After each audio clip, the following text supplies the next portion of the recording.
We are ready. Good morning children, good morning everybody.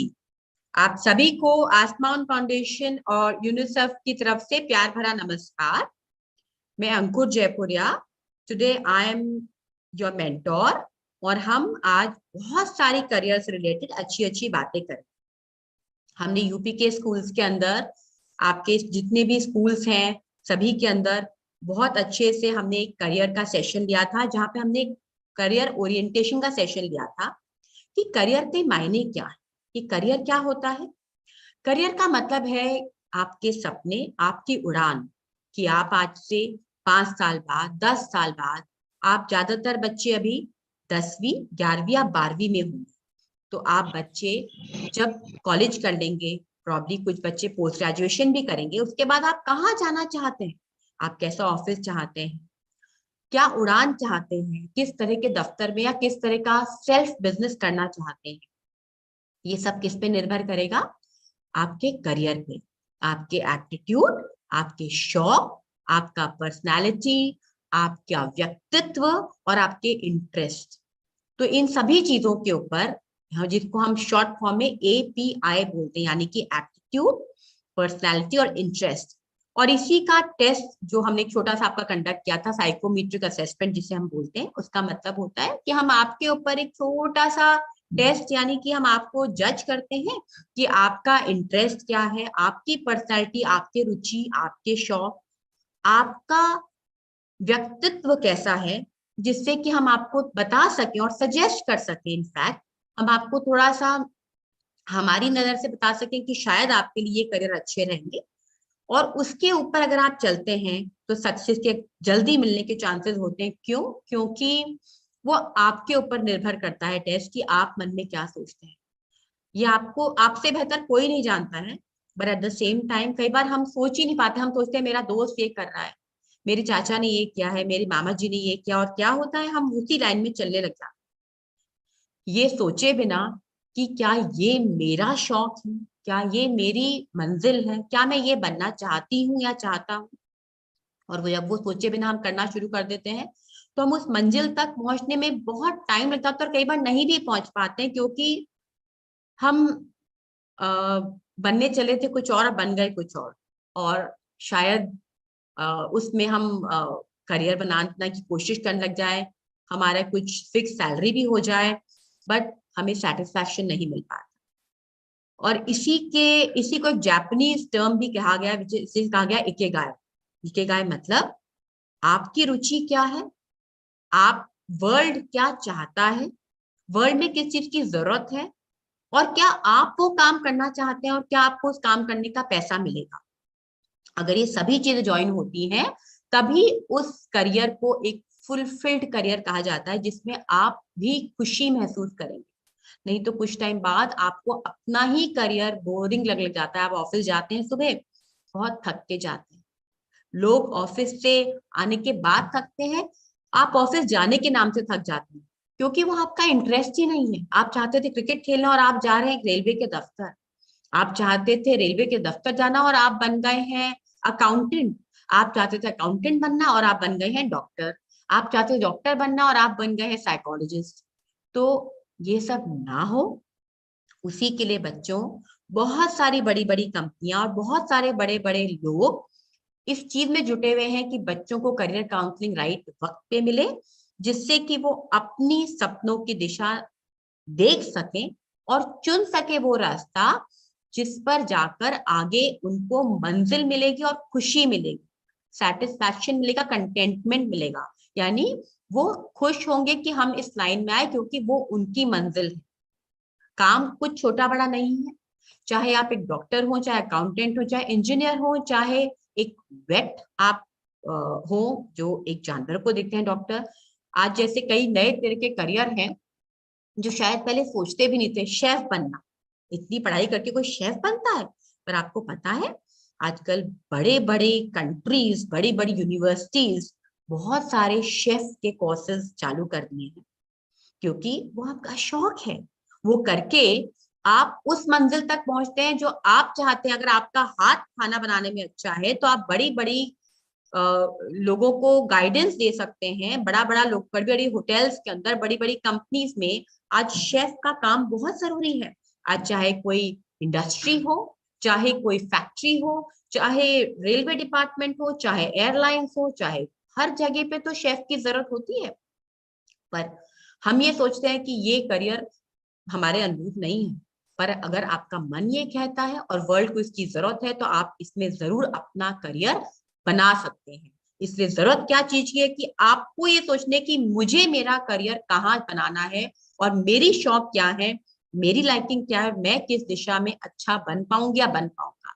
इसलिए दोस्तों, सबसे पहले हम आसमान फाउंडेशन और यूनिसेफ का धन्यवाद करेंगे, क्योंकि ये उनकी मदद से प्रोग्राम आप तक पहुंच रहा है।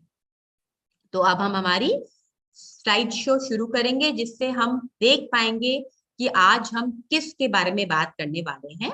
तो जैसे कि मैंने आपको बताया कि आज हमारा जो प्रोग्राम है वो करियर अवेयरनेस का है, और हम आज पर्टिकुलरली किस विषय में बात करेंगे।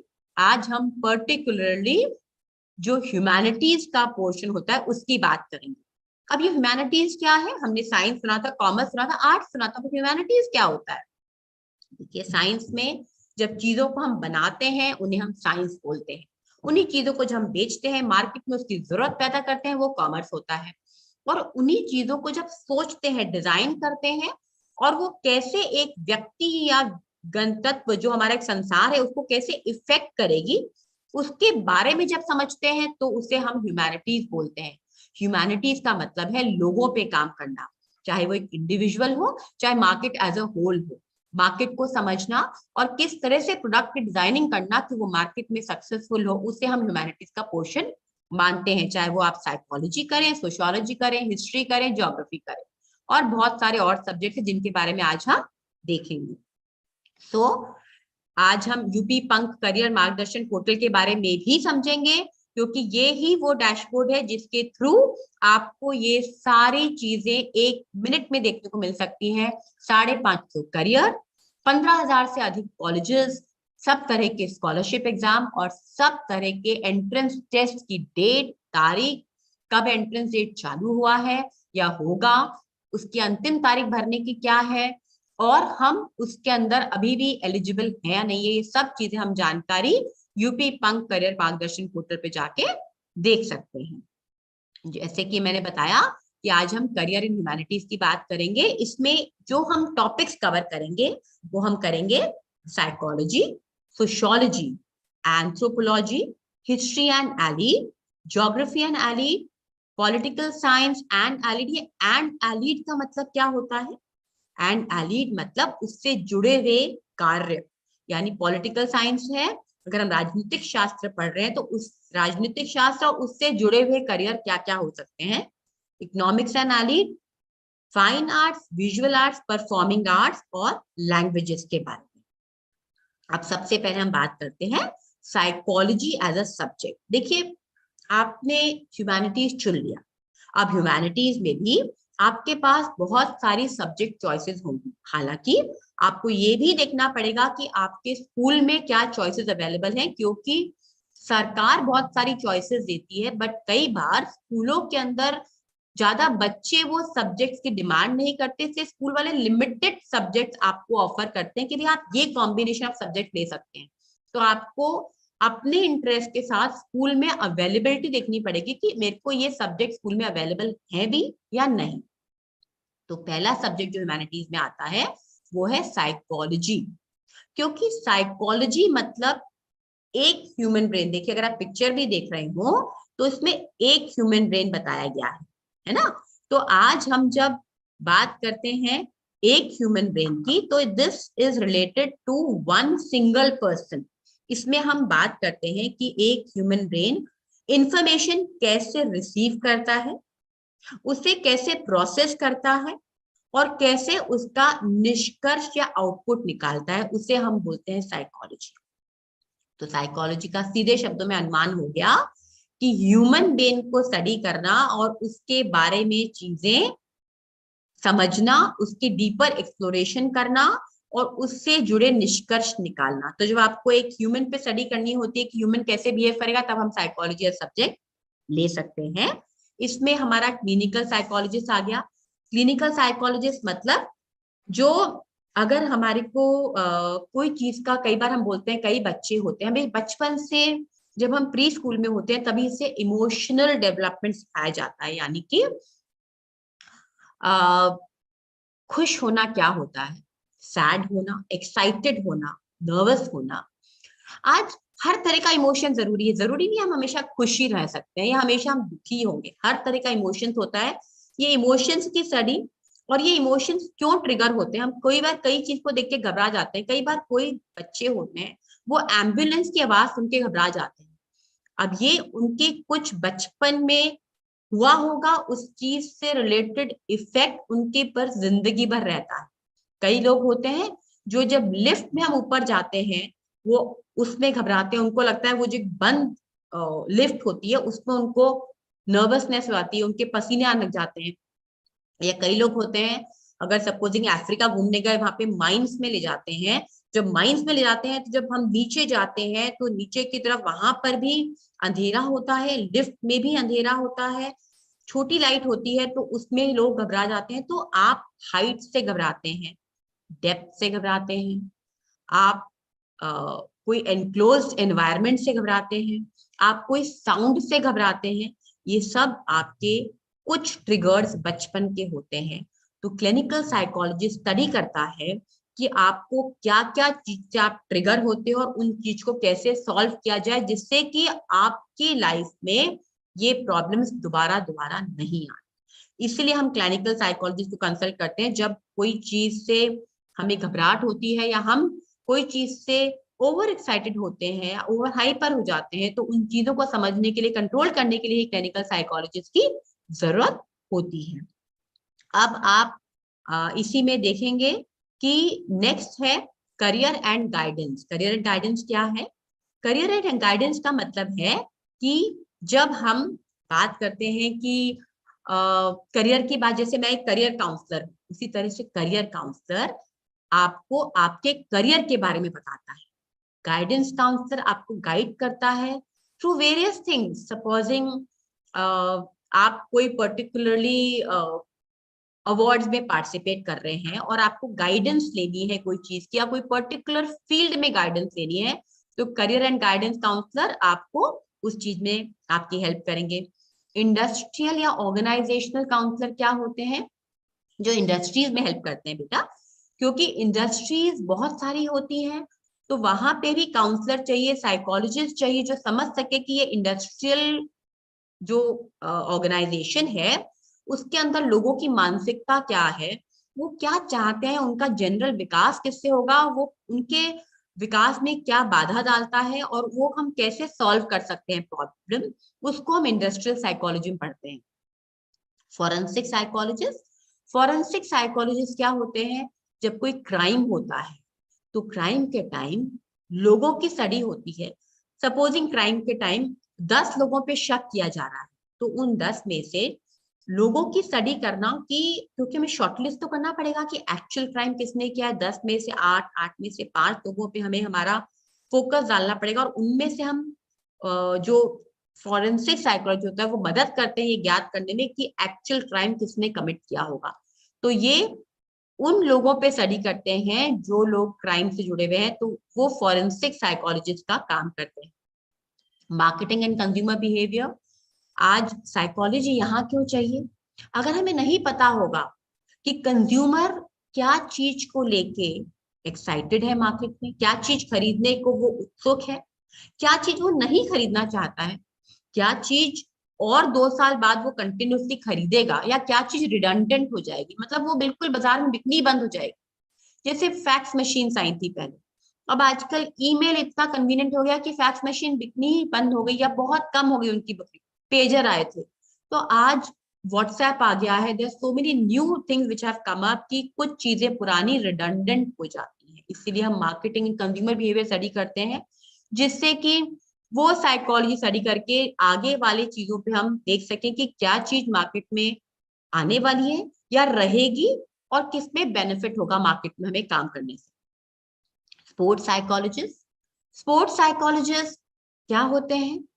जब स्पोर्ट्समैन गेम खेलता है, कई बार विक्ट्री के कारण बोलते हैं ना इसके दिमाग में जीत चढ़ गई है, यानी वो एकदम सोचते हैं मुझसे बड़ा कोई प्लेयर नहीं है, तो उनको भी साइकोलॉजी की जरूरत है। और जो लोग कई बार आउट हो जाते हैं, जल्दी टाइम से आउट हो जाते हैं, continuously they are not performing, तो वो एक डिप्रेशन में, हालांकि वो बहुत अच्छे प्लेयर्स होते हैं, but they go in depression कि मैं नहीं कर पाऊंगी या मैं नहीं कर पाऊंगा, तो उनको भी साइकोलॉजिस्ट की जरूरत होती है जिससे कि वो नॉर्मल रह सके। हम कोई भी स्पोर्ट्स में अगर अपने आप को बहुत ऊंचा समझेंगे तब भी प्रॉब्लम है, हम आगे वाले को अंडर एस्टिमेट कर रहे हैं। और अगर हम बहुत नीचा समझेंगे तब भी प्रॉब्लम है, क्योंकि हमारा उस वक्त जो अंदर की हमारी एबिलिटी है वो परफॉर्म नहीं करती, हमारा ब्रेन बोलता है नहीं मैं नहीं कर पाऊंगी, मैं नहीं कर पाऊंगी, और वो चक्कर में हम कर ही नहीं पाते। देखिए, ब्रेन अगर आपको सपोर्ट करेगा आप सब कुछ कर सकते हैं। हमने जो सुना था महाभारत में, जो संजय होते हैं वो किंगडम में बैठ के, राज्य में बैठ के वहां से वॉर देख पाते हैं, क्योंकि उनका ब्रेन अलाइंड होता है।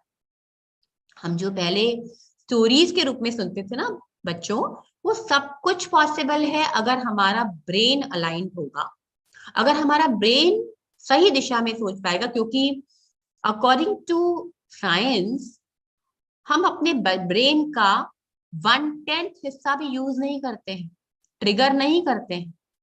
हम केवल जितना सा पोर्शन ट्रिगर करते हैं उतना ही पोर्शन से हम सजेस्ट और सोच सकते हैं।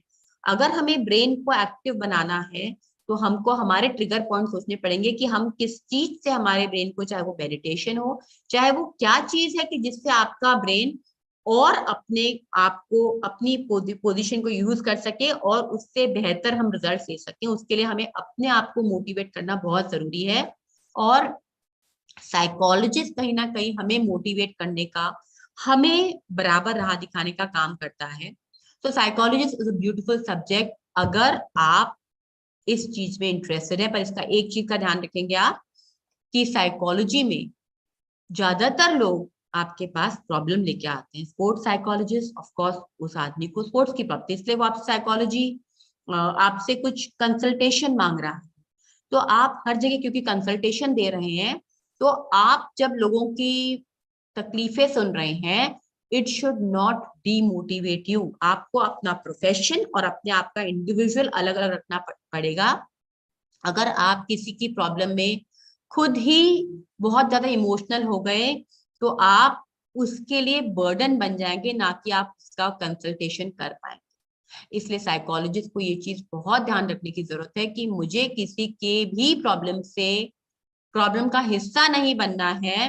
मुझे प्रॉब्लम और मेरे प्रोफेशन को, दोनों पीस को अलग अलग रख के ही आगे बढ़ना है, तभी मैं आगे उस लाइन को ठीक से कर पाऊंगा या कर पाऊंगी। अदरवाइज मैं इस प्रोफेशन को सही मायनों में जस्टिफाई नहीं कर पाऊंगी। I would not be able to actually justify, because मैं उस प्रॉब्लम का हिस्सा बन गई हूँ, मैं उसको एक इमोशनल एंगल से सोचने लग गई हूँ।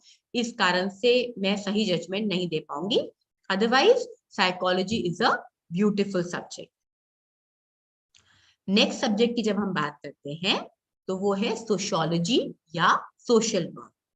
अब देखिए, यहाँ पे हमने जैसे साइकोलॉजी में एक पर्टिकुलर ब्रेन पे हम काम कर रहे थे, सोशियोलॉजी पे हम किस पे काम करते हैं, सोसाइटी पे काम करते हैं।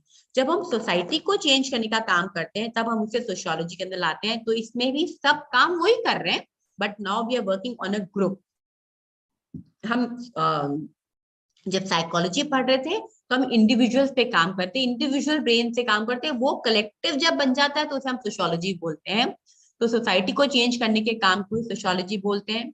Human rights and social justice, देखिए जब कोई चीज, कोई राइट एक से ज्यादा लोगों को इफेक्ट करता है तो हमें उसे human rights and social justice के अंदर, सोशियोलॉजी के अंदर काम करना पड़ता है। जैसे कि हमारा फंडामेंटल राइट है बोलना, क्या केवल एक जने को राइट मिलना चाहिए बोलने का, या पूरी सोसाइटी के पास राइट होना चाहिए बोलने का? जब कोई भी human right more than one person को इफेक्ट करे, सोसाइटी एट लार्ज को इफेक्ट करे, तब उसको हमें सोशियोलॉजी के अंदर एज अ सब्जेक्ट हम पढ़ते हैं कि क्या ह्यूमन राइट्स है और क्या सोशल जस्टिस है।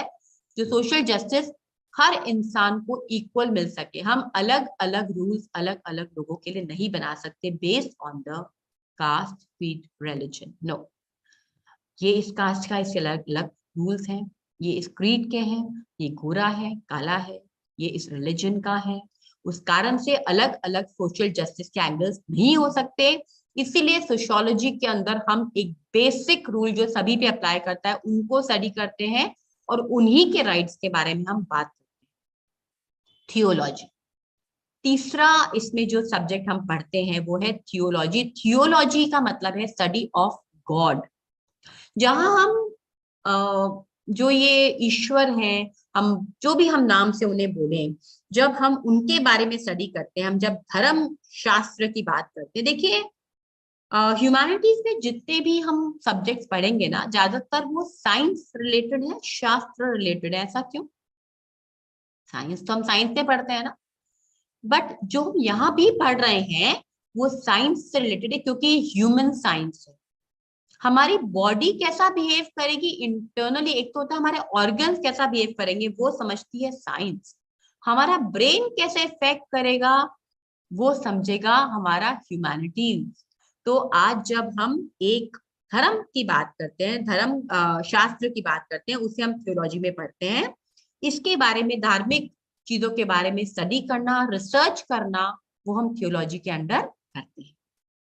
रूरल एंड अर्बन डेवलपमेंट, जब सोसाइटी एट लार्ज में हम काम कर रहे हैं तो हमें रूरल डेवलपमेंट भी देखना जरूरी है कि गांवों के अंदर पानी कैसे पहुंचे, बेसिक नेसेसिटी, सड़कें, पानी कैसे पहुंचे। अर्बन डेवलपमेंट, कैसे कचरे का संस्थापन हो, किस तरह से लोग जुड़े हों, किस तरह से लोगों में बहुत ज्यादा अमीरी गरीबी में फर्क नहीं हो, बहुत ज्यादा इनजस्टिस जहाँ पे सोसाइटीज में होता है, वो सब चीजें रोकने के लिए हमें रूरल एंड अर्बन डेवलपमेंट के लॉज देखने होते हैं और उनसे रिलेटेड नए लॉज बनाने होते हैं, जिससे सारी सोसाइटीज एट लार्ज डेवलप कर सके। रिसर्च एंड एडवाइजरी, जब हम सोशियोलॉजी में देखते हैं, कुछ रूल्स हमने देखे, कुछ लोगों को हमने स्टडी किया, ग्रुप के रूल्स बनाए कि ये ग्रुप के रूल्स होने चाहिए, तब उनके बारे में रिसर्च होनी बहुत जरूरी है। क्योंकि कई बार इंडिविजुअल्स के बेसिस पे हम कोई रूल जारी नहीं कर सकते, क्योंकि वो बायस्ड हो सकते हैं।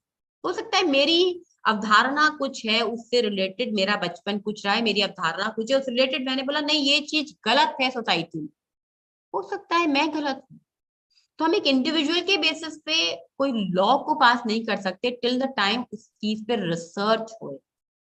तो रिसर्च एंड एडवाइजरी एक इंपॉर्टेंट पार्ट है सोशियोलॉजी का, क्योंकि सोसाइटी एट लार्ज पे हम डील करते हैं। तो सोसाइटी एट लार्ज पे डील करने के लिए काफी रिसर्च चाहिए, कोई भी रूल को रूल बनाने के लिए। इसलिए ये भी एक इंपॉर्टेंट चीज है इन सोशियोलॉजी। पब्लिक पॉलिसी, अगेन, अब हम जब human right and social justice की बात करते हैं, कोई चीज हमने राइट्स कर लिए, जस्टिस देख लिया, तो उसकी पॉलिसी बनानी पड़ेगी। तो ये पॉलिसीज कैसे बनी, कैसे बन रही हैं और कैसे आगे बनेंगी, वो चीज की भी सोशियोलॉजी में हम स्टडी करते हैं कि पब्लिक पॉलिसी कैसे बनाई जाती है और वो क्या क्या पब्लिक पॉलिसीज हैं जिससे आप लोगों को फायदा दे सकते हो। क्योंकि कई बार पब्लिक पॉलिसीज हैं जो लोगों को पता ही नहीं है, तो उनको कैसे आप लोगों तक पहुंचा सकते हैं, ये भी आप सोशियोलॉजी में देखेंगे। And last but not the least, marketing and branding. Because जब हम एक आम आदमी पे काम कर रहे हैं, आम आदमी से जुड़ी हुई चीजों की बात कर रहे हैं, सोसाइटी की बात करते हैं, तो हम सोशियोलॉजी के अंदर मार्केटिंग एंड ब्रांडिंग भी बहुत इंपॉर्टेंट चीज है कि किस तरह की मार्केटिंग करी जाए, कैसे मार्केटिंग करी जाए। क्योंकि हम जब सोसाइटी को स्टडी कर रहे हैं तो हमें पता है कि सोसाइटी में क्या चीज मार्केट करने पे सक्सेसफुल होगी और किस तरीके से सक्सेसफुल होगी। जैसे अगर मेरी सोसाइटी में ज्यादातर लोगों के पास अगर हम कुछ साल पहले की बात करें तो डिजिटल प्लेटफॉर्म नहीं थे, इंटरनेट फैसिलिटी, टीवी की फैसिलिटी बहुत सारे लोगों के पास नहीं था, तो वो रेडियो सुना करते थे। तो वहां मार्केटिंग ब्रांडिंग रेडियो के ऊपर ज्यादा सक्सेसफुल होगी, डिपेंडिंग अपॉन कि हम पैम्फलेटिंग करें, हम रेडियो की करें, हम विजुअल मार्केटिंग करें, हम फुट पे मार्केटिंग करें, हम लोगों से जुड़ के उनको अपने टीम में जोड़ के उनके द्वारा मार्केटिंग करें, क्या चीज हमें काम देगी, वो मार्केटिंग एंड ब्रांडिंग भी इंपॉर्टेंट है। क्योंकि वो सोसाइटी एट लार्ज किस तरह से मूव करे सोसाइटी और क्या चीज सक्सेसफुल होगी, ये हमें मार्केटिंग एंड ब्रांडिंग के अंदर बहुत इससे हेल्प मिलेगी अगर हमें सोसाइटी एट लार्ज हमने ठीक से उस टॉपिक पे स्टडी किया है तो। नेक्स्ट क्या है, पॉलिटिकल साइंस, इसका मतलब है राजनीति विज्ञान। इसमें क्या होता है, जब हम पॉलिटिक्स और पॉलिटिक्स से रिलेटेड बातें करते हैं तो हम पॉलिटिकल साइंस पढ़ रहे होते हैं। तो जिन भी बच्चों को ये पॉलिटिक्स यानी राजनीति में शौक है, राजनीति का शौक है कि राजनीतिक कौन होते हैं, राजनीतिक वो लोग होते हैं जिनको पब्लिक चुनती है और पब्लिक चुनने के बाद वो पब्लिक को रिप्रेजेंट करते हैं कोई भी चीज के लिए। क्योंकि आज अगर हम देश की, गांव की जनसंख्या देखें तो अगर आप हर जने को बोलने का मौका देंगे कि हर जना बोले और हर जना अपना व्यू पॉइंट अलग अलग बताए, तो एक मत के लिए हमको 10 तरह की राय आ जाएगी। तो हम क्या माने, अगर हमने एक ग्रुप का माना दूसरा ग्रुप बुरा मान जाएगा, दूसरे का माना तीसरा ग्रुप बुरा मान जाएगा। तो जब हम राजनीतिक होते हैं वो सब ग्रुप्स को देख के उनके रिलेटेड ही आगे अपनी राजनीति शास्त्र लेके जाते हैं, क्योंकि वो लोगों के रिप्रेजेंटेटिव होते हैं कि जो लोग बोल रहे हैं वो, अगर हमने सपोजिंग एक हमने सीएम चुना, एक राजस्थान शहर, एक राजस्थान हमारा एक स्टेट है, राजस्थान स्टेट का एक सीएम होगा, चीफ मिनिस्टर होगा। तो जो चीफ मिनिस्टर राजस्थान स्टेट में ज्यादातर जो गांव है, छोटी छोटी तहसीलें हैं, डिस्ट्रिक्ट है, वहां लोग क्या चाहते हैं, अगर उन सब के बारे में वो पता करेंगे। जैसे यूपी है तो यूपी के बारे में अगर अलग अलग जो भी गांव है, तहसील है, छोटे छोटे जगह है, वहां के सब लोगों के बारे में पता करना, वहां के मिनिस्टर्स, अगर जैसे हमें गांव ले वहां के सरपंच होते हैं, तो इस तरह से राजनीति के अंदर अलग अलग लेवल पे अलग अलग लोग वो गांव को, वो तहसील को, वो सूबे को, जो सूबे का सूबेदार बोलते हैं हम कलेक्टर बोलते हैं, हम एक सरपंच बोलते हैं, हम चीफ मिनिस्टर बोलते हैं। तो स्टेट में सबसे बड़ा जो सभी लोगों को राय लेके आगे काम करता है या जो डिसीजन लेते हैं वो चीफ मिनिस्टर हो जाते हैं। एंड हमारे जो, अगर हम ऊपर चले in on the whole India level, तो we have the prime minister, we have the president, जो हमारी कंट्री के रिप्रेजेंटेटिव्स होते हैं। अगर हमारी कंट्री को रिप्रेजेंट करना है जाके यूके में, यूनाइटेड किंगडम में, तो क्या हम सब जाएंगे या हमारे प्राइम मिनिस्टर साहब या प्रेसिडेंट साहब जाएंगे कि मेरी कंट्री की आवाज ये है? तो इसलिए जो राजनीतिक होते हैं वो अपने शहर, कस्बा, गांव, एक पूरा कंट्री, एक पूरा सबको रिप्रेजेंट करने वाले लोगों को पॉलिटिक्स के अंदर आना चाहिए, जिससे कि वो लोगों की बात सुन के आगे उसको रिप्रेजेंट कर सके। पर इससे रिलेटेड बहुत सारे करियर, जैसे कि पब्लिक पॉलिसी एनालिस्ट। ये कौन होते हैं? पब्लिक पॉलिसी एनालिस्ट वो होते हैं जो ग्राफ्स अंडरस्टैंड करते हैं कि भाई किस तरह से पब्लिक पॉलिसीज, कौन सी वाली पब्लिक पॉलिसीज ज्यादा मत आ रहे हैं, कौन सी पब्लिक पॉलिसी अपनानी चाहिए और कैसे वो इम्प्लीमेंट होगी। तो ये पब्लिक पॉलिसी एनालिस्ट होते हैं, उसके बारे में स्टडी करके, एनालिस्ट यानी कि स्टडी करते हैं उसके बारे में और उसके बारे में ये इंफॉर्मेशन लोगों को बताते हैं। पॉलिटिशियन या पॉलिटिकल एड, ये वो लोग होते हैं जो राजनीतिक खुद होते हैं और उनके सहयोगी, पॉलिटिकल एड मतलब सहयोगी, क्योंकि पॉलिटिशियन भी अकेले तो काम नहीं कर सकते, उनके साथ उनके सहयोगी भी चाहिए कोई भी चीज के लिए। तो वो सब मिलके काम करते हैं जिससे कि वो किसी भी शहर, गांव, कस्बे को रिप्रेजेंट कर सके और उससे जुड़ी लोगों की बातें आगे पहुंचा। लॉबिस्ट, लॉबिस्ट वो प्रोफेशन है जो एडवोकेट्स होते हैं एक तरह के राजनीतिज्ञ, क्योंकि उनके लॉबी, उनकी जो भी पब्लिक स्टेटमेंट जाती है इनके द्वारा जारी होती है। तो एक तरह के उनके सलाहकार होते हैं, एक तरह के उनके लीगल फ्रंट पे सलाहकार होते हैं, जो देखते हैं कि कोई भी चीज वो बोलेंगे तो उसका क्या इम्प्लीमेंटेशन निकाला जाएगा और किस तरीके से वो चीज बोलें जिससे कि वो लोगों के समझने में गलत नहीं हो। तो लॉबीइस्ट जो पॉलिटिशियन होते हैं उनके सलाहकार होते हैं, लीगल तरीके की राय उनको दे सके जिससे कि उनके बोले हुए शब्दों को लोग मिसअंडरस्टैंड नहीं करें। डिप्लोमैट, डिप्लोमैट कौन होते हैं? डिप्लोमेट वो होते हैं जो किसी भी, जैसे कि आज जरूरी नहीं है हर जगह हमारे चीफ मिनिस्टर साहब या हमारे प्राइम मिनिस्टर साहब हमेशा के लिए तो किसी कंट्री में आके नहीं रह सकते ना, वो आखिर इंडिया में ही रहेंगे। तो डिप्लोमेट डिप्लोमेट जो होते हैं वो होते हैं जो हमारी कंट्री का परमानेंट रिप्रेजेंटेशन करते हैं किसी और कंट्री में जाके।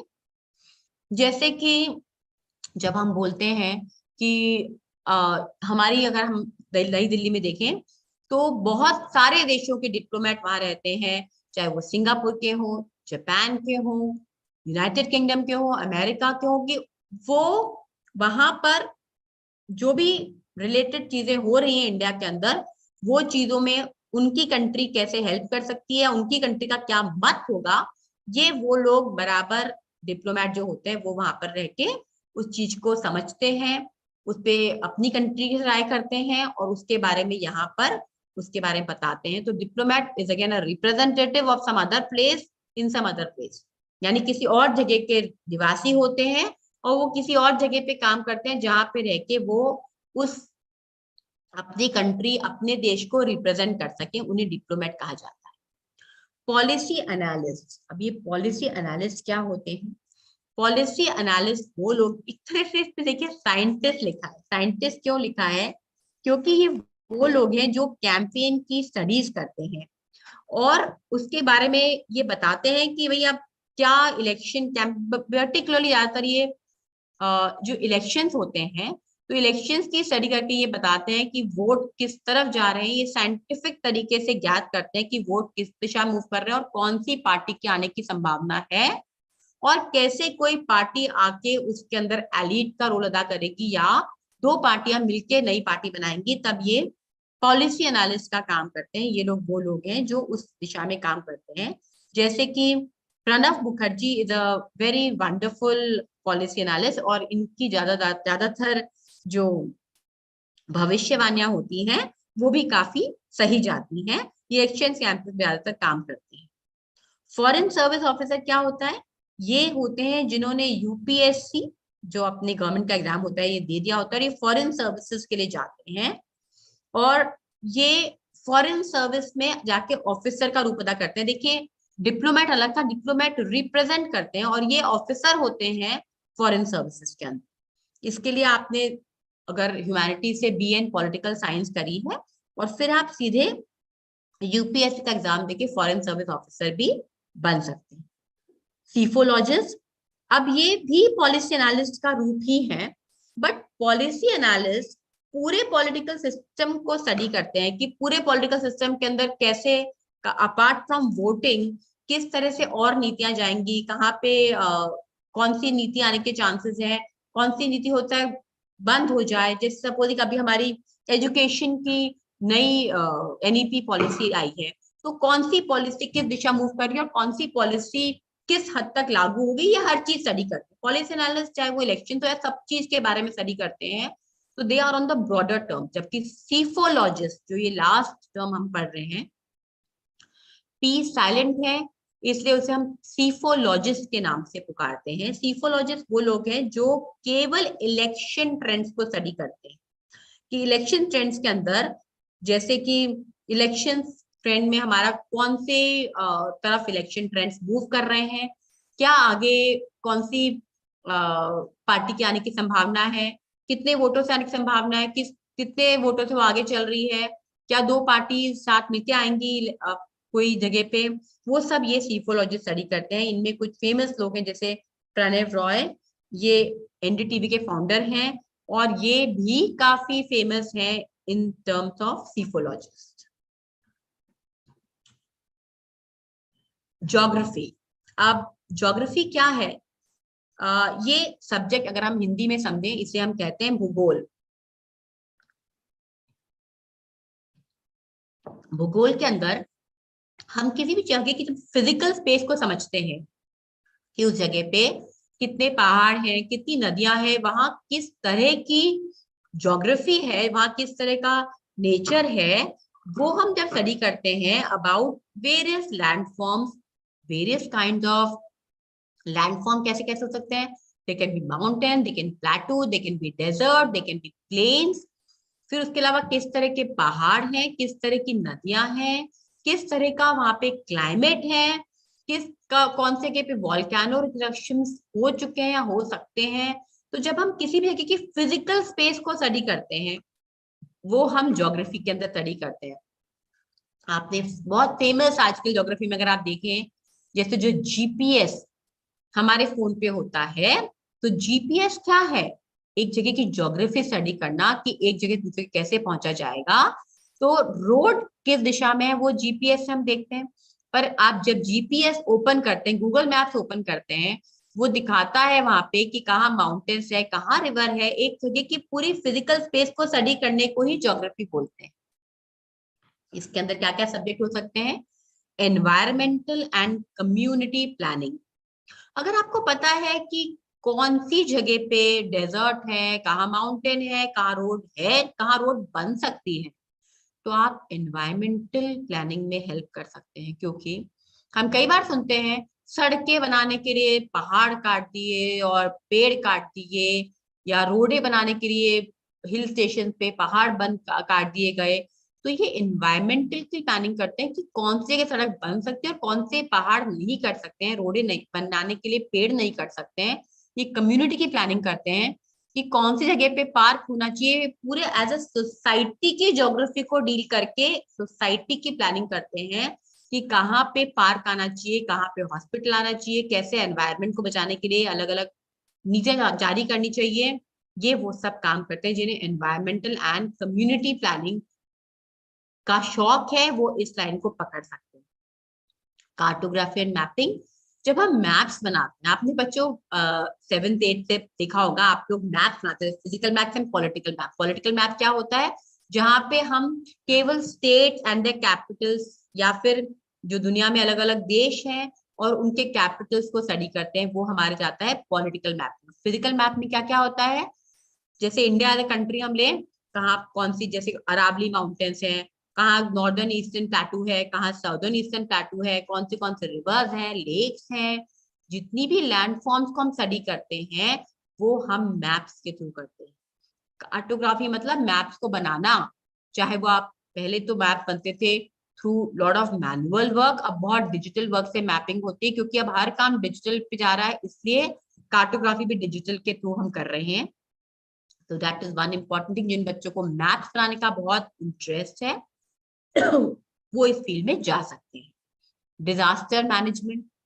अगर हमें पता है कहीं का लैंड फॉर्म क्या है, हमें पता है यहाँ वॉल्केनो इरप्ट हो चुका है, या वॉल्केनिक इरप्शन यहाँ हर 5 साल बाद होता है, या फिर कहाँ पे अर्थक्वेक आने की संभावनाएं हैं, कहाँ पे पानी से कोई हरिकेन होने वाला है, कहीं पे बहुत ज्यादा बारिश होके बाढ़ आने वाली है, कहीं पे अकाल पड़ने वाला है। ये सब चीजें जो नेचुरल डिजास्टर्स होते हैं, ये जब आप ज्योग्राफी किस जगह का भूगोल स्टडी करते हैं, तो आप डिजास्टर मैनेजमेंट में भी हेल्प कर सकते हैं। जैसे कि मैं कल रात को एक टॉपिक सुन रही थी, जब टाइटैनिक शिप, हमने बहुत नाम सुना, टाइटैनिक शिप आइसबर्ग से टकरा के, बहुत बड़ी शिप थी जो पानी में डूब गई थी, और बहुत सारे लोग उस वक्त उसके साथ ही शांत हो गए थे। तो आज टाइटैनिक के टाइम पे भी उन्हें बताया गया था कि आइसबर्ग सामने आ रहा है, बट उनके मन में इतना कॉन्फिडेंस था कि हमारी शिप तो अनब्रेकेबल है, ना तो टूट सकती है, ना तो हम ये शिप डूब सकती है, ना टूट सकती है। तो उन्होंने सारी जितने भी वार्निंग साइंस उन्हें मिले कि पानी का बहाव कम है, ज्यादा है, तेज है, या आइसबर्ग आने वाली है, उनको लगा था हम आइसबर्ग को टच करके निकल जाएंगे, उन्होंने उस चीज को उतनी स्ट्रांगली समझा नहीं। जबकि ज्योग्राफी भूगोल के रूल्स अगर वो अप्लाई करते, तो वो डेफिनेटली शिप सेव हो सकती थी। बट क्योंकि उन्होंने वो सारे जो डिजास्टर मैनेजमेंट के रूल्स थे उनको ब्रेक किया, इसलिए वो शिप को नहीं बचा पाए थे। तो disaster management is study about natural disasters, और उसको कैसे उनसे मानवता को उससे नुकसान नहीं हो, मानव जीवन को और शहरों को नुकसान नहीं हो, उनको रोकने के लिए डिजास्टर मैनेजमेंट की पढ़ाई करी जाती है। Defence and military organisations.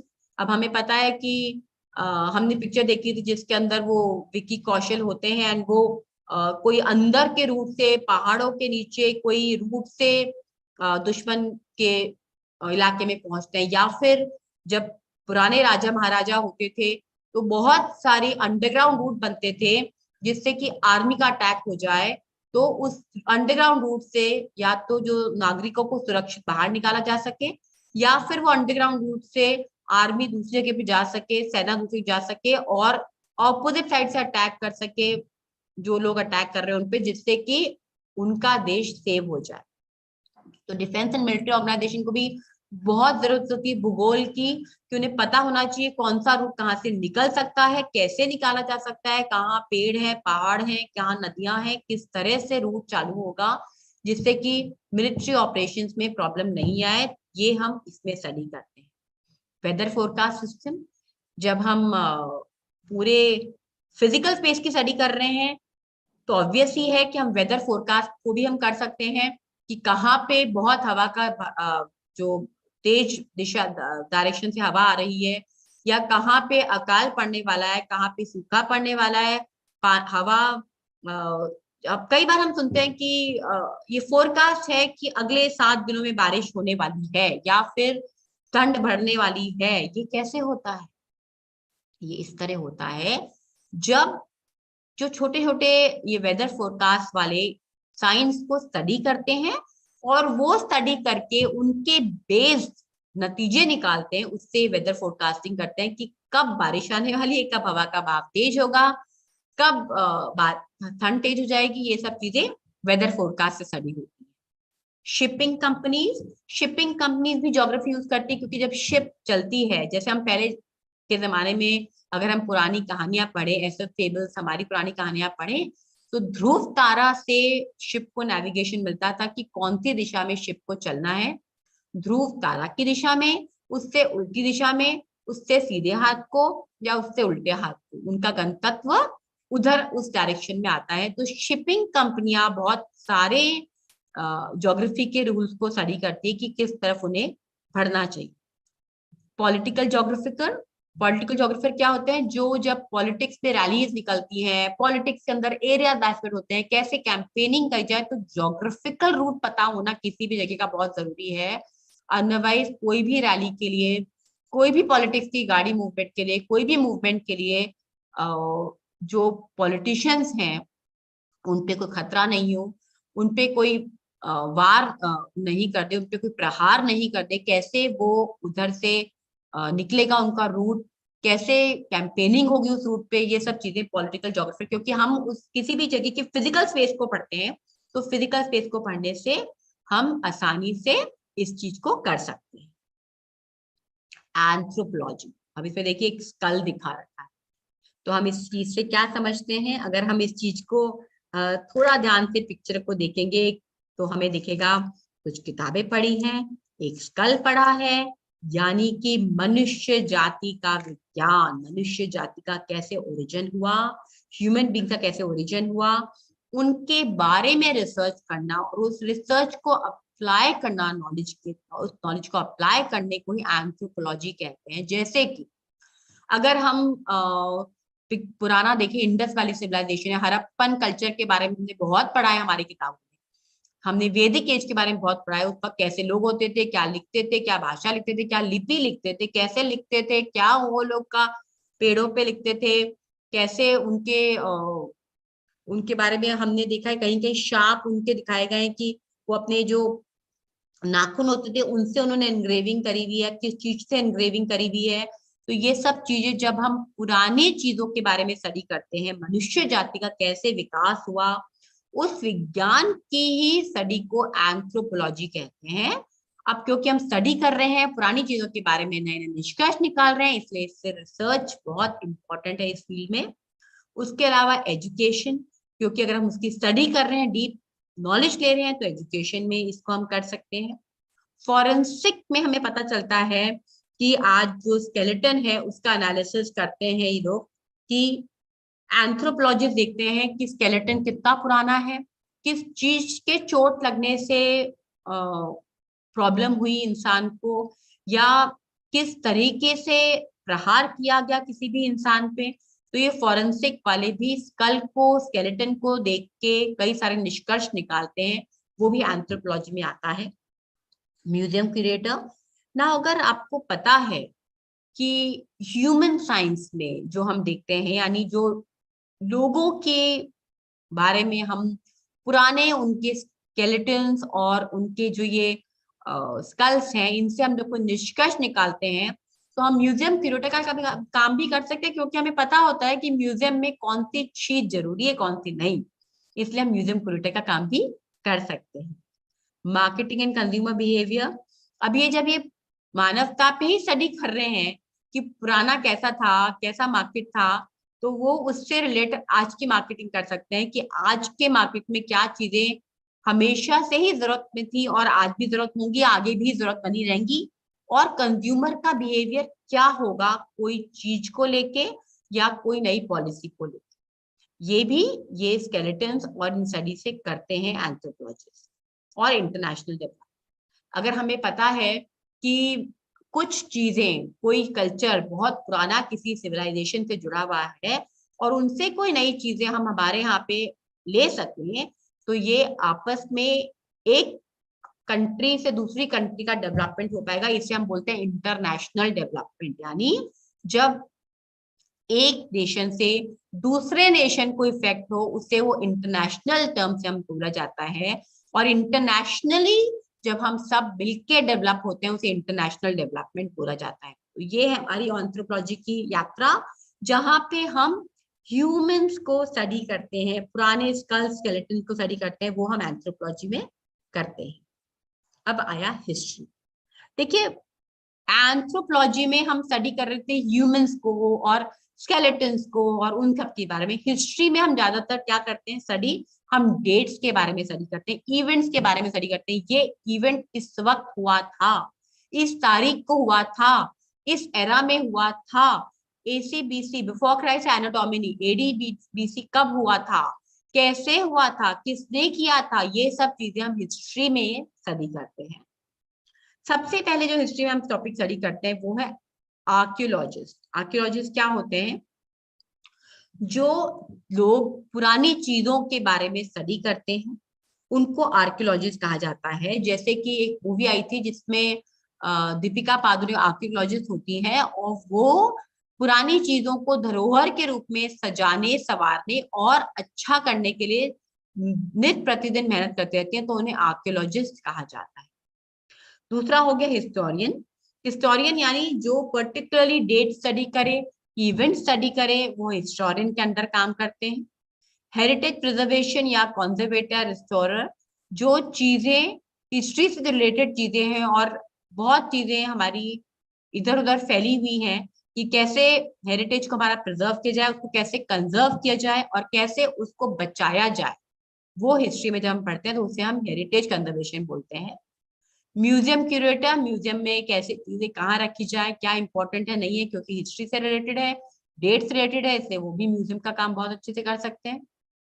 आर्किविस्ट, आर्किविस्ट क्या होते हैं? जो हिस्टोरिकल इंपॉर्टेंस से आर्ट से जुड़ी हुई चीजों की स्टडी करते हैं, उन्हें आर्किविस्ट, नाम दर्शाता है आर्किविस्ट।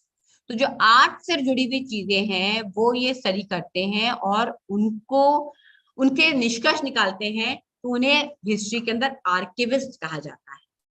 आर्ट डीलर, आर्ट क्रिटिक या आर्ट गैलरी डायरेक्टर, जब कोई व्यक्ति किसी पर्टिकुलर आर्ट को जज करता है, यानी क्रिटिक का काम करता है, वो भी इंपॉर्टेंट चीज है।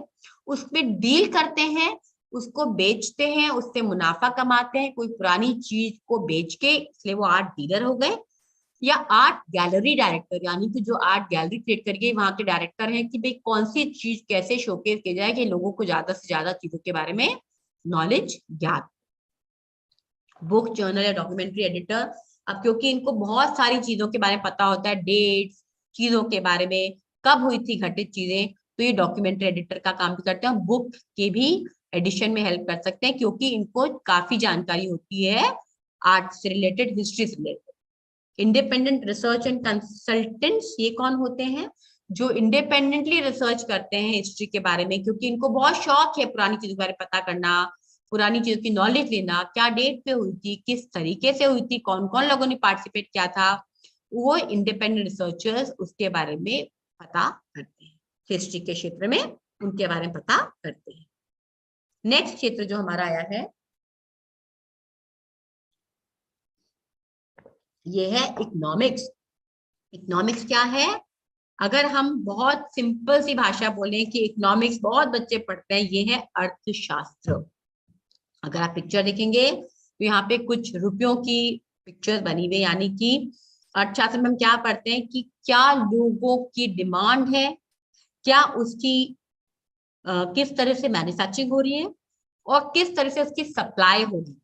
तो relationship between demand and supply को ही इकोनॉमिक्स कहा जाता है कि कोई चीज की डिमांड कैसी और सप्लाई कैसी है। तो डिमांड ज्यादा होगी, सप्लाई कम होगी तो चीज के प्राइस बढ़ जाएंगे, सप्लाई ज्यादा होगी, डिमांड कम होगी तो चीज के प्राइस घट जाएंगे। ये एक इनवर्स प्रोपोर्शन रिलेशन चलता है, क्योंकि डिमांड एंड सप्लाई हमेशा इनवर्सली प्रोपोर्शन होते हैं। एक चीज बढ़ती है दूसरी चीज घट जाती है, और उससे ही मार्केट की स्टडी होती है और मार्केट मूव करता है। इसीलिए हम इकोनॉमिक्स को पढ़ते हैं, जिससे हम मार्केट के बारे में सर्वे करके उससे रिलेटेड सोल्यूशन निकाल सकें, जिससे हमारे प्रोडक्ट्स को एक नई दिशा और नई सफलता मिल पाए।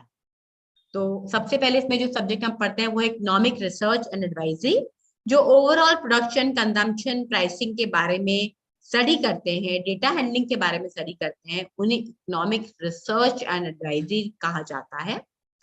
पब्लिक पॉलिसी, अब क्योंकि देखिए पब्लिक पॉलिसी जो हमने पहला पढ़ा था सोशियोलॉजी, वहां सोशल वर्क से रिलेटेड पब्लिक पॉलिसी लिखी जा रही थी। यहाँ पे डिमांड एंड सप्लाई को लेके पब्लिक पॉलिसी लिखी जा रही है। तो पब्लिक पॉलिसी यहाँ भी लिखी जा रही है, रिसर्च यहाँ भी हो रही है, वहां भी हो रही है। डिपेंडिंग अपॉन हमने क्या टॉपिक और सब्जेक्ट चूज किया, उसके अकॉर्डिंग हम उसकी रिसर्च या पब्लिक पॉलिसी स्टडी करें। बैंक या कॉर्पोरेट इकोनॉमिस्ट, ये वो लोग हैं जो कोई बैंक से या कोई कॉर्पोरेट से जुड़े हुए हैं, और ये उस बैंक का काम देखते हैं कि किस तरीके से बैंक में पैसा आ रहा है, जा रहा है, उसकी स्टडी करना कोई हम बैंक की इकोनॉमी का हिस्सा मानते हैं। माइक्रो या मैक्रो इकोनॉमिक्स, जब हम माइक्रो इकोनॉमिक्स करते हैं छोटी चीजों की, यानी study of market and pricing, हम पर्टिकुलरली मार्केट एंड प्राइसिंग की स्टडी करते हैं, वो हम माइक्रो में करते हैं। और मैक्रो में हम क्या करते हैं, जब हम पूरे देश की स्टडी करते हैं, जब हम बोलते हैं जीडीपी, ग्रॉस डोमेस्टिक प्रोडक्ट के बारे में बात करते हैं, नेशनल इकोनॉमी की बात करते हैं, पूरे देश में अनएम्प्लॉयमेंट हो रहा है, प्राइसिंग की प्रॉब्लम आ रही है, नेशनल इनकम एंड कंजम्पशन की बात करते हैं, प्राइसिंग इंडेक्स की बात करते हैं, ये सब चीजें मैक्रो इकोनॉमिक्स, यानी पूरे भारतवर्ष की स्टडी कई कैसे मूव कर रही है उसे हम मैक्रो इकोनॉमिक मानते हैं। माइक्रो मतलब छोटी छोटी शहरों की स्टडी।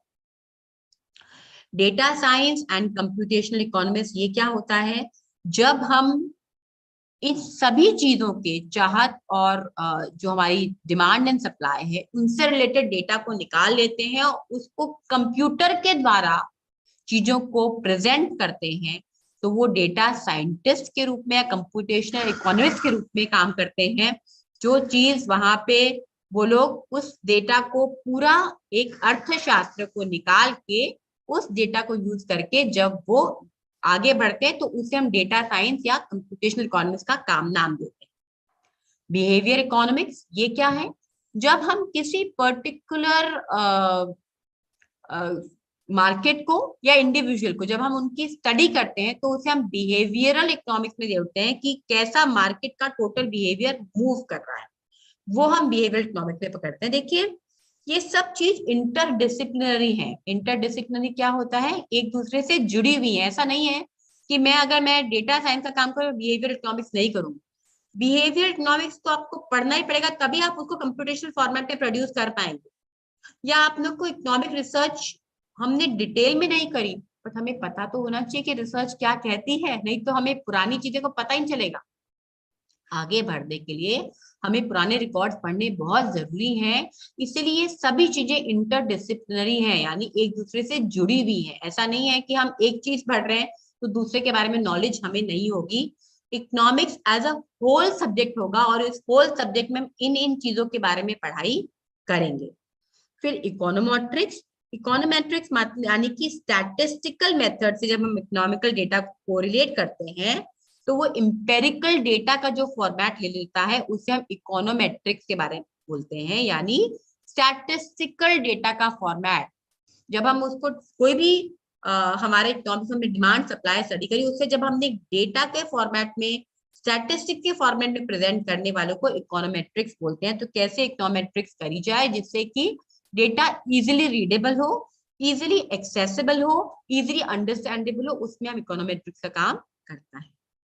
देन जियो एनवायरमेंटल इकोनॉमिक्स, जब हम ज्योग्राफी से रिलेटेड एनवायरमेंट की, कैसे एनवायरमेंट मूव करेगा ज्योग्राफी से रिलेटेड, आज ज्योग्राफी से रिलेटेड किस तरीके से कोई डिमांड बढ़ेगी या घटेगी, या ज्योग्राफी रिलेटेड कहीं पे अकाल पड़ने वाला है, सूखा पड़ने वाला है, या बारिश आके बाढ़ आने वाली है, उससे कैसे डिमांड एंड सप्लाई में इफेक्ट आएगा, वो जियो एनवायरमेंटल इकोनॉमिक्स का काम होता है। जैसे कि अगर ठंड बढ़ेगी तो ऑटोमेटिक ही है, अगर हमने ज्योग्राफी पता किया तो हमें पता चलेगा कि इकोनॉमिक्स के अंदर ठंड के कपड़े या वुलन क्लोथ्स की बिक्री बढ़ेगी। तो उसी तरह से ज्योग्राफी रिलेटेड या ज्योग्राफी से रिलेटेड फिजिकल स्पेस में जब चेंजेस आते हैं उनको स्टडी करके, एनवायरनमेंट में जो चेंजेस आते हैं उनको स्टडी करके जब इकोनॉमिक्स काम करता है या उसके बारे में निष्कर्ष निकालता है, वो ज्योग्राफी जियो एनवायरमेंटल इकोनॉमिक्स का काम समझता है। तो ये सब सब्जेक्ट्स होंगे, सब्जेक्ट के अंदर अलग चैप्टर्स होंगे कि हम क्या क्या चीज इस सब्जेक्ट में पढ़ेंगे। तो आपको ये पता होना चाहिए कि हम ये सब्जेक्ट में पढ़ने वाले हैं, जिससे आप वेल प्रिपेयर्ड हो कि मुझे क्या क्या चीजें इस सब्जेक्ट में पढ़ने को मिलेंगी। आर्ट्स, हम जो समझते थे कि हमने शुरुआत में बात करी थी कि 3 सब्जेक्ट मेन हमारे होते हैं, साइंस, कॉमर्स, आर्ट्स। तो आर्ट्स क्या हुआ, जब हम कोई चीज का, किसी भी चीज को जब हम क्रिएटिव फील्ड के अंदर देते हैं, यानी जब हम बोलते हैं कि एप्टीट्यूड, इंटरेस्ट और पर्सनैलिटी के अकॉर्डिंग जब हम क्रिएटिव फील्ड में इस स्ट्रीम को अप्लाई करते हैं और इस क्रिएटिविटी के थ्रू उस चीज को शोकेस करते हैं, चाहे वो हम ड्राइंग के माध्यम से करें, सिंगिंग के माध्यम से करें, या हम डांसिंग के माध्यम से करें।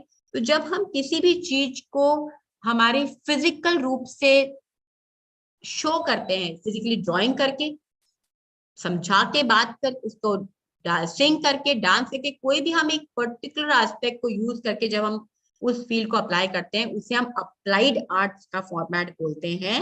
और ये ज्यादातर इसके अंदर हम इंडस्ट्रियल डिजाइन, देखिए इसमें भी 4 पार्ट्स हैं। फाइन आर्ट्स यानी BFA, जहां हम ड्राइंग, स्केचिंग, पेंटिंग और स्कल्पचर की बात करते हैं। बैचलर ऑफ फाइन आर्ट्स की डिग्री मिलती है और हम इसमें ज्यादातर ड्राइंग, स्केचिंग, पेंटिंग और स्कल्पचर के माध्यम से शोकेस करते हैं।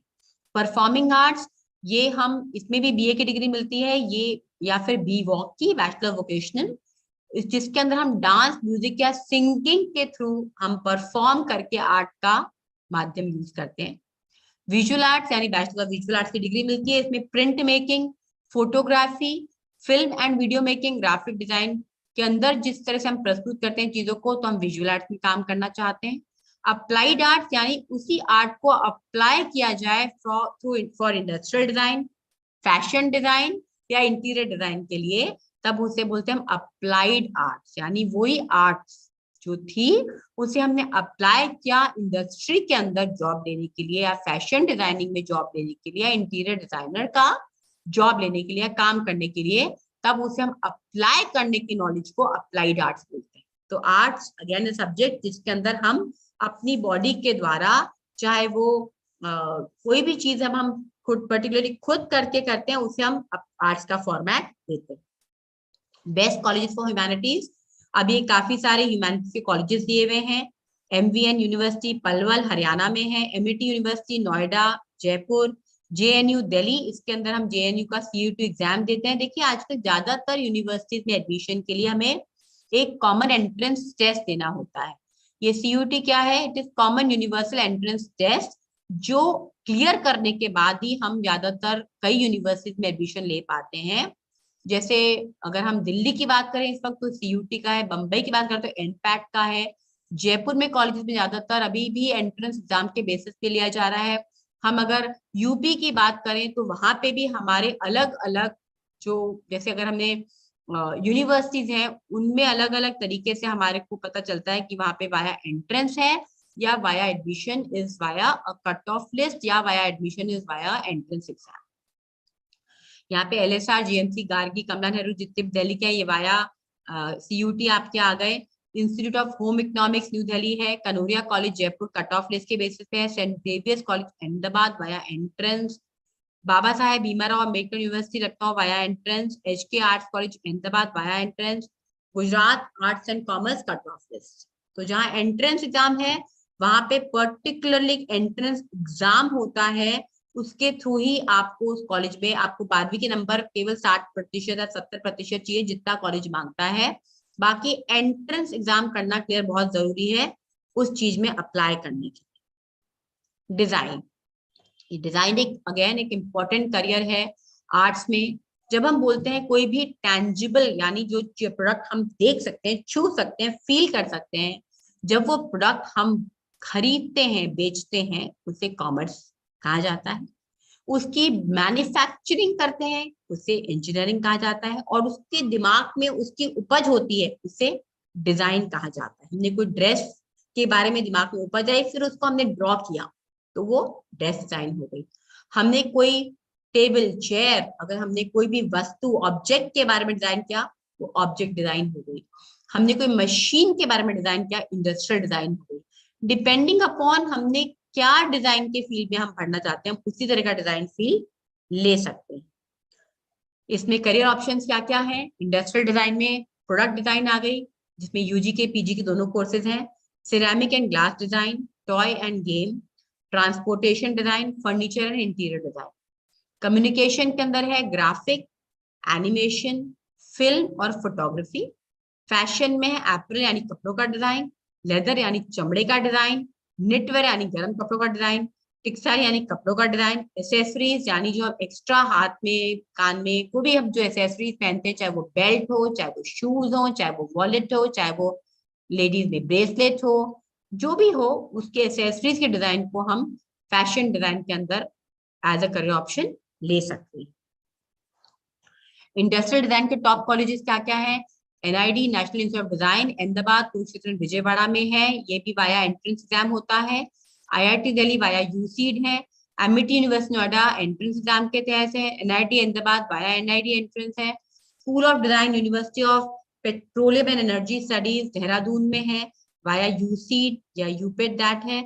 ये हमने ऑलरेडी करा था कि UCED में 2 लेवल पार्ट करने होते हैं, part A and part B। तो जब स्कूल ऑफ डिजाइन का यूनिवर्सिटी ऑफ पेट्रोलियम की बात करते हैं तो ये पेपर 2 में आ जाता है। CPT university via entrance exam, arts academy Jaipur via entrance. और बाकी कॉलेजेस जो हैं जो आपके इस इंडस्ट्रियल डिजाइन से जुड़े हुए हैं वो NIFT, UCED, सीड, इसके अंदर जितने भी एग्जाम्स हैं वो आप जाके UP पोर्टल पे देख सकते हैं। उनमें कहीं डैशबोर्ड पे आप ये भी देख सकते हैं कि कहाँ पे आपको स्कॉलरशिप का ऑप्शन अवेलेबल है। फिल्म एंड वीडियो डिजाइन के टॉप कॉलेजेस हैं सिलिका, whistling woods, Asian academy of films. ये कहाँ पे हैं? भोपाल, दिल्ली, अहमदाबाद, दिल्ली, जयपुर, दिल्ली। ज्यादातर डिजाइन कॉलेजेस देखिए दिल्ली और अहमदाबाद में काफी कॉलेजेस हैं। हमने इस वक्त एक्चुअली दिल्ली और यहाँ के कॉलेजेस लिए हैं, आपके अहमदाबाद हो गया, दिल्ली हो गया, जयपुर हो गया, क्योंकि ये आपके पास पड़ेंगे। तो ये सारे कॉलेजेस में आपके जो ये है NID का है, स्कूल ऑफ ऑटो इंजीनियरिंग है, फ्रेमवर्क यूनिवर्सिटी है, डिजिटल एकेडमी है, centre of research in art film है। और ये सब किस किस चीजों पे काम कर रहे हैं? Direction, cinematography, editing, sound direction, camera sound. तो ये इन सब चीजों पे काम कर रहे हैं। ये सारी यूनिवर्सिटी इन सारी शहरों में है, जिससे ये इन ऑप्शंस पे काम करते हैं, जिससे इन ऑप्शंस पे डिजाइन में किसी भी क्षेत्र में हम काम कर सकें, चाहे वो एक्टिंग का हो, फिल्म मेकिंग का हो, ऑडियो इंजीनियरिंग का हो, क्रिएटिव मीडिया को, या कोई भी क्षेत्र हम चुनते हैं, ये फिल्म एंड वीडियो डिजाइन के अंडर आते हैं। फैशन डिजाइन के टॉप कॉलेजेस ये हमने कर लिया है। National institute of fashion technology, इसके 16 कैंपस हैं, वाया निफ्ट एंट्रेंस एग्जाम होता है इसका। NID Ahmedabad via NIFT entrance exam, Pearl Delhi via NIFT entrance exam, footwear design and development via NIFT entrance, MIT university via NIFT, JD institute of fashion technology via entrance exam Delhi में। तो इस तरीके से हम इसके अंदर स्टडी करते हैं कि हमने क्या क्या चीजें इसमें स्टडी करी हैं। अब कैसे ह्यूमैनिटीज वर्ल्ड चेंज कर रहा है। देखिए, टेक्नोलॉजी खुद में सफिशिएंट नहीं है अगर टेक्नोलॉजी को हम लिबरल आर्ट्स यानी ह्यूमैनिटीज से एसोसिएट नहीं करें। क्योंकि अगर हम टेक्नोलॉजी के साथ लोगों की जरूरत नहीं समझेंगे, लोगों का ये नहीं समझेंगे कि आज आखिर किस तरीके से लोग आगे बढ़ेंगे, तो हम कभी भी ह्यूमैनिटीज के फील्ड में आगे नहीं बढ़ पाएंगे। तो ह्यूमैनिटीज, सोशल साइंस, कम्युनिकेशन, आप जो भी बोले, उनको हमारे को साइंस साथ जोड़ना बहुत बहुत जरूरी है। ये कुछ और प्रीमियर कॉलेजेस जो arts and humanities course offer कर रहे हैं: Tata institute of social sciences, lady Shriram college for women Delhi, saint Xavier's college Mumbai, Loyola college Chennai, Miranda college Delhi, presidency college Chennai, K J Somaiya college Mumbai, Jesus and Mary college Delhi, presidency university Kolkata, mount Carmel college Bangalore, Jadavpur university Kolkata, K C college Mumbai, saint Xavier's Kolkata, Ambedkar university, Sophia college for women Mumbai, Banasthali Vidyapeeth Jaipur, Mithibai college Mumbai, Ashoka शिवनाथर Aziz Prem ji, Christ Bangalore. और ज्यादातर जो course offer कर रहे हैं या तो 3 years के BA के कोर्सेज हैं। अब एक नई पॉलिसी आ रही है जिसके अंदर हम 4 साल का बीए यानी बैचलर्स की डिग्री भी ले सकते हैं। तो उसमें क्या होगा बच्चों कि फिर आपका एमए एक ही साल में हो जाएगा। अभी क्या है, हम 3 साल का बीए कर रहे हो फिर 2 साल का एमए कर रहे हैं, उसमें आप 4 साल की अंडरग्रेड स्टडीज करते हैं अगर आप, तो आपकी पोस्ट ग्रेड फिर 1 साल में भी हो सकती है इन ह्यूमैनिटीज। तो इसके अंदर सोशल, क्योंकि इसमें जो बच्चे बाहर जाते हैं वहां पे उनको 4 साल की अंडरग्रेड की डिग्री चाहिए होती है। इस कारण से ये प्रोग्राम में चेंज लाया गया है जिससे कि बच्चों को नुकसान नहीं पहुंचे और बच्चे ज्यादा से ज्यादा पोस्ट ग्रेड करने के लिए उत्सुकता पूर्वक काम कर सके। अब यहाँ देखिए, 3 इयर्स बीए इन social science, economics, geography, sociology, psychology, languages, comparative literature, ये सारे फील्ड हैं जिसके अंदर आपका बीए की आप पढ़ाई कर सकते हैं और आगे बढ़ सकते हैं। Myth versus reality in humanities. Humanities do not contribute to the world of work, यानी ह्यूमैनिटीज एक कोई अच्छा काम, बहुत बड़ा काम नहीं है, ये तो साइड में जब बच्चे वीक होते हैं तो कर लेते हैं, ऐसा नहीं। आजकल ह्यूमैनिटीज की बहुत ज्यादा जरूरत है। जो सब्जेक्ट ये बच्चे लेते हैं उन सब्जेक्ट के उन बच्चों को बहुत ज्यादा चांसेस आगे बढ़ने के, तो ये एक इम्पोर्टेंट सब्जेक्ट के रूप में आगे आ रहा है और आ चुका है। और जो ये बच्चे कर रहे हैं वो काफी सीरियसली इसको पढ़ाई कर रहे हैं और काफी सारे लोग जो इस स्ट्रीम से जुड़े हुए हैं वो बड़े बड़े पदों पे कार्यरत हैं और काफी पैसा कमा रहे हैं और अपने सपनों की दुनिया में और सपनों को पूरा करने के लिए काफी आगे भी बढ़ रहे हैं। तो ह्यूमैनिटीज वाले बच्चे सीरियस नहीं होते, गलत है। ह्यूमैनिटीज एंड इजी स्ट्रीम गलत है, क्योंकि ह्यूमैनिटीज बहुत आजकल इतनी डेप्थ में स्टडी करी जा रही है, इतनी लोगों पे रिसर्च करी जा रही है कि it is not easy to do that. Teaching and home science खाली प्रोफेशन है, बिल्कुल गलत है। अभी हमने देखा कितने प्रोफेशन ह्यूमैनिटीज से जुड़े हुए हैं। You need to have an inborn talent to get these subjects. देखिए, इनबॉर्न टैलेंट हम एप्टीट्यूड में ऑलरेडी देखते हैं कि अगर आपके इनबॉर्न टैलेंट है तो बहुत बढ़िया बात है, पर ऐसा नहीं है कि इनबॉर्न टैलेंट के बिना आप नहीं समझ सकते, क्योंकि आजकल इतनी चीजें डेप्थ में स्टडीज आ गई हैं कि इनबॉर्न टैलेंट के बिना भी आप उस सब्जेक्ट को डिटेल में पढ़ सकते हैं और समझ सकते हैं। ह्यूमैनिटीज या आर्ट्स ओनली फॉर गर्ल्स, ये भी बिल्कुल गलत है। इसमें गर्ल्स एंड बॉयज दोनों ही इंपॉर्टेंट है। अब देखिए, इसके अंदर अब हम देख रहे हैं क्योंकि ह्यूमन ब्रेन है तो teaching human behaviour to all robots and humanoids, इसमें करियर्स है। लिंग्विस्ट यानी आप अलग अलग भाषाओं की जानकारी हो सकती है, साइकोलॉजिस्ट, सोशियोलॉजिस्ट और एंथ्रोपोलॉजिस्ट, क्योंकि आप ह्यूमन बिहेवियर की बात कर रहे हैं, चाहे वो ग्रुप में चाहे इंडिविजुअल हो, तो साइकोलॉजिस्ट, सोशियोलॉजिस्ट आप कुछ भी कर सकते हैं। और एंथ्रोपोलॉजिस्ट क्योंकि आप पुरानी चीजों की स्कल्स एंड स्केलेटन की स्टडी कर रहे हैं, इसलिए वो भी ह्यूमन बिहेवियर से संबंधित है। Building human machine, computer interfaces, इसके अंदर करियर्स हैं लिंग्विस्ट के, psychologist, sociologist, anthropologist, media and communication professional में जुड़ गए, क्योंकि ऑब्वियसली आप जब ह्यूमन मशीन बना रहे हैं तो मीडिया के लोग जुड़ने जरूरी है। ब्रेन कंप्यूटर इंटरफेस, इसमें आपके पॉलिटिकल भी आप कर सकते हैं काम। इसमें career psychologist, bio behavioural psychologist, cognitive scientist, आप सारे काम कर सकते हैं जिससे आप इस फील्ड में आगे बढ़ सके। मेंटल हेल्थ साइकोथेरेपी, इसमें करियर है क्लिनिकल साइकोलॉजिस्ट का, क्योंकि हम एक पर्टिकुलर डॉक्टर के रूप में काम कर रहे हैं क्लिनिकल साइकोलॉजी, तो हम उसे प्रॉपर डेप्थ में स्टडी करते हैं। Counselling psychologist, social psychologist, health psychologist and mental health counsellors. Space technology के अंदर career psychologist, sociologist, anthropologist, economics, political scientist, ethics and many others. ये भी हम स्पेस साइंसेस के रूप में पढ़ रहे हैं। एजुकेशन पाथ पे आप पहले बैचलर्स की डिग्री ले सकते हैं आर्ट्स में या सोशल साइंस में, मास्टर्स की डिग्री वापस आर्ट्स में या सोशल साइंस में कोई भी अच्छी कॉलेज या यूनिवर्सिटी से ले सकते हैं। Masters of society and culture eight IIT Gandhinagar. देखिए IIT में भी इसका कोर्स है। हम समझते थे IIT खाली साइंस के बच्चों के लिए, पर ऐसा नहीं है। IIT के अंदर आप developmental studies of society and culture के ऊपर भी मास्टर्स की डिग्री ले सकते हैं, और फिर आप PhD कर सकते हैं ह्यूमैनिटी, सोशल साइंस या कोई भी इस टॉपिक पे कोई अच्छे कॉलेज या यूनिवर्सिटी से। Humanities in IIT Bangalore, exact humanities at IIT Hyderabad and digital humanities at IIT Jodhpur. और ये लिबरल आर्ट्स के अंदर वाया एंट्रेंस एग्जाम है कॉलेजेस के अंदर। अशोका में OP Jindal, Hindu college Delhi, lady Shriram Delhi, Thapar university Patiala, PDPU Ahmedabad, Shiv Nadar Noida, इन सब में वाया एंट्रेंस एग्जाम आप पार्ट ले सकते हैं इन कोर्सेज में। और अब आपका जो गृह कार्य है वो है आपको आपकी पंख डायरी में आपकी UP पंख पोर्टल पर 3 ह्यूमैनिटी से संबंधित करियर विकल्पों का अन्वेषण करें और अपनी पंख डायरी में उसी के बारे में विवरण लिखें। तो अब ये UP डैशबोर्ड क्या है ये मैं आपको एक बार समझाऊंगी, जिससे कि आपको समझ में आए कि किस तरीके से आपको अपने डैशबोर्ड पे काम करना है और कैसे आप उसमें आगे बढ़ सकते हैं।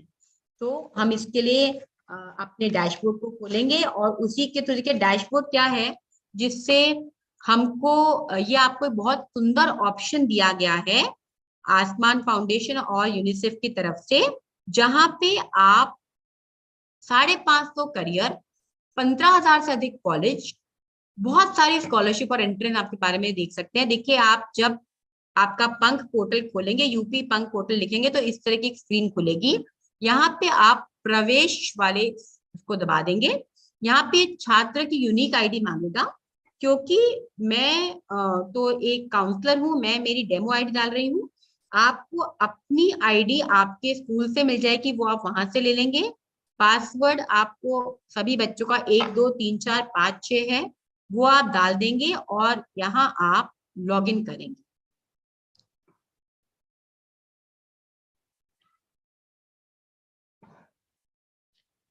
कई कबार डेमो IDs में, क्योंकि हम बहुत बार यूज करते हैं तो कई बार थोड़ी प्रॉब्लम आ जाती है। तो अगर एक बार प्रॉब्लम आती है तो आप घबराएं नहीं, दोबारा कोशिश करें, जिससे कि आपकी ये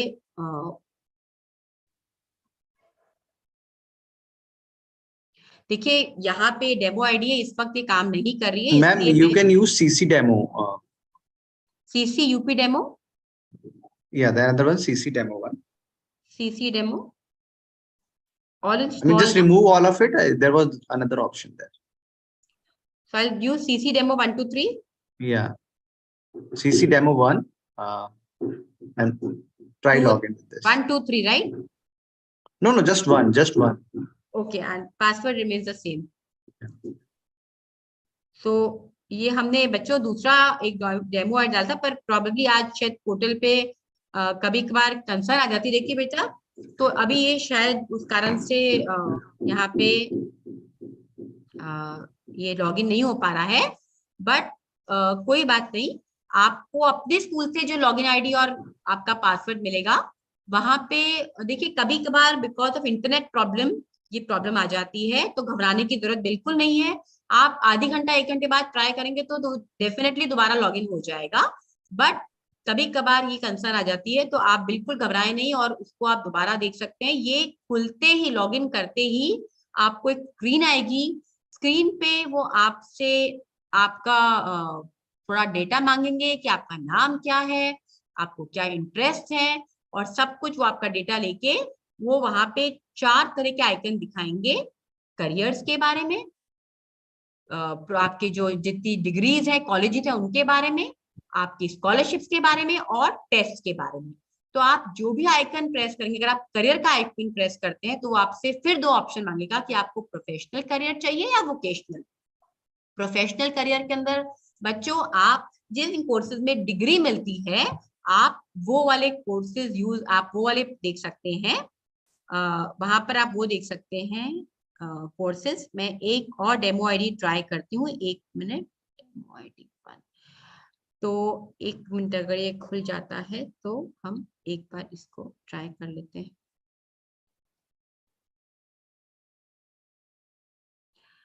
ये अभी क्या है कि मुझे लगता है कि यहाँ पर कुछ कंसर्न आ रही है रिलेटेड टू इंटरनेट, इससे नहीं हो पा रहा है बेटा, बट कोई दिक्कत नहीं है। जैसे मैंने बताया, वहां से वो प्रोफेशनल आईडी और वोकेशनल आईडी मांगेगा। आपसे प्रोफेशनल और वोकेशनल के बारे में पता करेगा। तो आप वोकेशनल कोर्सेज भी, जैसे कि कौन से सर्टिफिकेट कोर्सेज हैं, कौन से डिप्लोमा कोर्सेज हैं, वो भी आप देख सकते हैं और प्रोफेशनल कोर्स देख सकते हैं। वो आपसे पूछेगा ये भी कि आप कौन से शहर में देखना चाहते हैं। आप यूपी में कोई भी शहर का नाम लिख सकते, कोई भी जगह का नाम लिख सकते हैं। उसके बाद वो आपको आपके पूछेगा कौन से सब्जेक्ट में आप देखना चाहते हैं। वो सब्जेक्ट आप चुन लेंगे तो आपको बहुत तरह के कॉलेज के ऑप्शन आ जाएंगे।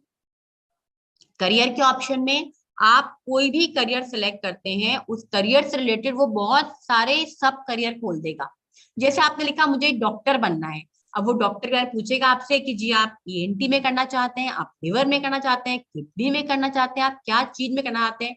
और फिर उस आपने जो भी आइकन किडनी के बारे में आप सपोजिंग आपने किया, तो किडनी से रिलेटेड वो बहुत सारे ऑप्शन खोल देगा कि किडनी में भी आप क्या चीज में स्पेशलाइज करना चाहते हैं। और उसके बारे में जब आप वो आइकन खोलेंगे तो आपको वो पूछे दिखाएगा कि वहां जाने के लिए, उस डॉक्टर वैसा बनने के लिए आपको क्या पढ़ना पड़ेगा, आपको कितनी आपको खर्च करना पड़ेगा, कितना आपको पैसा मिलेगा।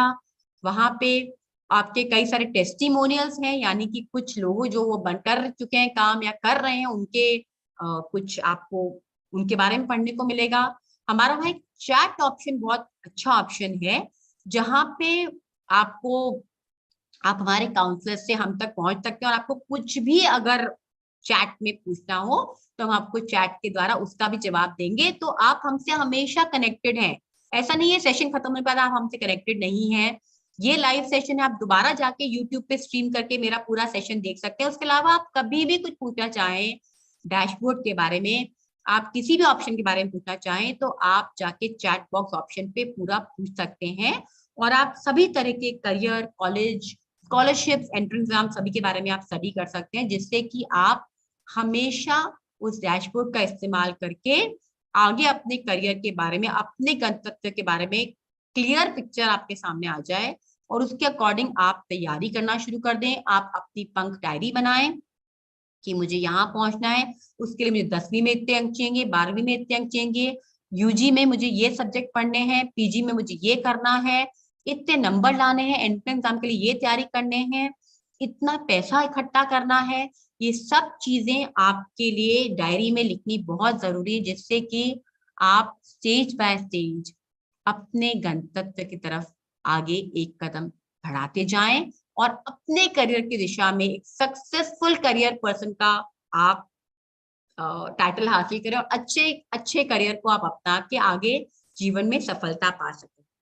तो अगर आप में से किसी को कोई प्रश्न पूछना हो, जो बच्चे यहाँ यूट्यूब पे हमारे साथ लाइव हैं, वो हमें पूछ सकते हैं, मैं उनका जवाब दे सकती हूँ। और अन्यथा आप ये यूट्यूब सेशन दोबारा जब भी देखना चाहें, आप जाके हमारे यूट्यूब लिंक पे देख सकते हैं और उससे बहुत सारी इंफॉर्मेशन जो आज आपको मिली है वो दोबारा भी आप स्टडी कर सकते हैं। Anything which you would like to ask children, तो आप अभी पूछ सकते हैं। Anas, any questions? So ma'am, ऐसा कोई क्वेश्चन तो नहीं आया है चैनल पे। Okay. सिर्फ एक मैसेज देना है बच्चों को कि जो भी आपने अपना पंख डायरी बनाया है और जो भी आपको होमवर्क दिया जा रहा है, जैसे लास्ट सेशन में दिया गया था कि साइंस से रिलेटेड आप 3 करियर को एक्सप्लोर करो और अपनी पंख डायरी में मेंशन करो। आज मैम ने आप लोगों को बताया है कि जो ह्यूमैनिटीज है, जो आपको मैम ने आज इंफॉर्मेशन दी है, तो इसमें 3 जो आपको लगते हैं, आपका इंटरेस्ट है, आपका एप्टीट्यूड है, या अभी ऑन द सरफेस आपको लगता है कि ये मेरे लिए करियर बेहतर रहेगा, तो उनके बारे में आप पोर्टल पे जाके डिटेल में पढ़िए। और जो भी आपको मेन पॉइंट्स लगते हैं, जैसे कि करियर का एलिजिबिलिटी क्या है, मतलब उसे करने के लिए आपको कौन से सब्जेक्ट चाहिए, क्या रिक्वायरमेंट होती है कॉलेजेस की, कोई एंट्रेंस एग्जाम होता है, या आपका जो 12th के मार्क्स हैं उनके मेरिट बेस्ड होता है, या कोई डिप्लोमा हो रहा है, उसके अलावा कितने साल का कोर्स है, कहाँ कहाँ हो सकता है, कॉलेजेस कहाँ हैं, तो ये सारी जो मेन इंफॉर्मेशन होती है जिसको बहुत जरूरी होता है जानना, इन सारी इंफॉर्मेशन को आप अपनी पंख डायरी में लिख सकते हैं। और उसके बाद जितने भी नोडल पीपल हैं, जो लोग, कुछ लोगों ने आज ज्वाइन किया होगा यहाँ पे, तो मैं ये रिक्वेस्ट करूंगा, जो आपका डिस्ट्रिक्ट का व्हाट्सएप ग्रुप है वहां पे कुछ पिक्चर्स अपनी पंख डायरी की भेजिए, और वो पिक्चर्स हमारे पास आएंगी नोडल पीपल के थ्रू। हम उन पिक्चर्स को इसलिए आपसे मंगाना चाहते हैं जिससे कि जहां जिन डिस्ट्रिक्ट्स में लोग नहीं कर रहे हैं, बच्चे नहीं कर रहे हैं, वो भी आपको देख के इंस्पायर होंगे। तो जब हम वो पिक्चर शेयर करेंगे आपकी डिस्ट्रिक्ट के नाम के साथ, आपके नाम के साथ, तो और बच्चों को भी आप लोग इंस्पायर कर पाएंगे और इसको, प्रोग्राम को हम और बेहतर बना पाएंगे। तो ये एक मैसेज है, आप लोग इसे करिए, क्योंकि जब तक आप खुद से नहीं करेंगे इन सेशन को, हम अच्छे से यूटिलाइज नहीं कर पाएंगे। अ, ठीक है मैम, अगर आपके पास कोई लास्ट कमेंट्स है आप कर सकते हैं, otherwise we end this session. तो बच्चों, जैसे आपने अभी समझा, ये पंख डायरी आपके लिए इम्पोर्टेंट है, क्योंकि पहली बात, इससे आप खुद की दिशा निर्धारित कर पाएंगे, खुद के करियर की डीप एक्सप्लोरेशन करके, उनकी जानकारी प्राप्त करके आप अपने करियर को बहुत इजीली समझ पाएंगे, उसकी दिशा भी देख पाएंगे और उसमें ग्रोथ के तरीके समझ पाएंगे। आपको जब ये अपनी दिशा निर्धारित कर लेंगे आप, तो आप बाकी लोगों को भी प्रेरित कर सकते हैं पिक्चर्स शेयर करके, क्योंकि आप जैसे बहुत सारे बच्चे हैं जो शायद ये सोच के अपनी डायरी नहीं बना रहे हैं कि ठीक है हमने सेशन सुन लिया, अब क्या, जब जरूरत होगी डैशबोर्ड तो हमारे पास ही साल भर के लिए, हम कभी भी देख लेंगे। बट हो सकता है कुछ चीजें हैं, जो सब्जेक्ट्स हैं, वो आप कुछ, अभी जैसे आप बच्चे 10वीं में हैं, हो सकता है आपके एंट्रेंस एग्जाम जब 12वीं के बाद देना हो, तो मैथ्स जरूरी सब्जेक्ट हो 11वीं 12वीं में कोई पर्टिकुलर स्ट्रीम में, पर आपने सोचा मुझे क्या जरूरत है ह्यूमैनिटीज में मैथ्स देने की, मैं नहीं लूंगी मैथ्स तो भी चल जाएगा।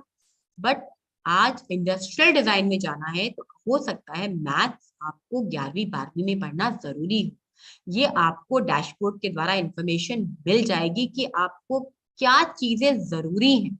इसलिए मैं आपसे ये प्रमोट करूंगी आपको, और आपसे बोलूंगी कि आपको ये जरूर करना चाहिए, क्योंकि ये आपके हित में, इससे और किसी का भी बेनिफिट नहीं है।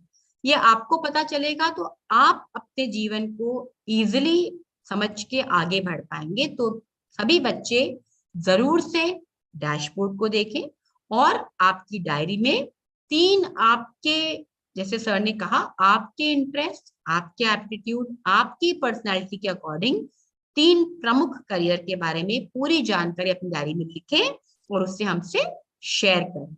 और आपको कुछ प्रॉब्लम हो तो आप हमको चैट में वो भी पूछ सकते हैं। तो थैंक यू बच्चों, एंड थैंक यू नोडल से जिन्होंने भी ज्वाइन किया है, इन ऑफिसर्स को। Thank you to all the teams for getting this programme into a success, and I hope बच्चों आपको इससे काफी अच्छी जानकारी, आपको इससे हेल्प करेगी आपको आगे बढ़ने।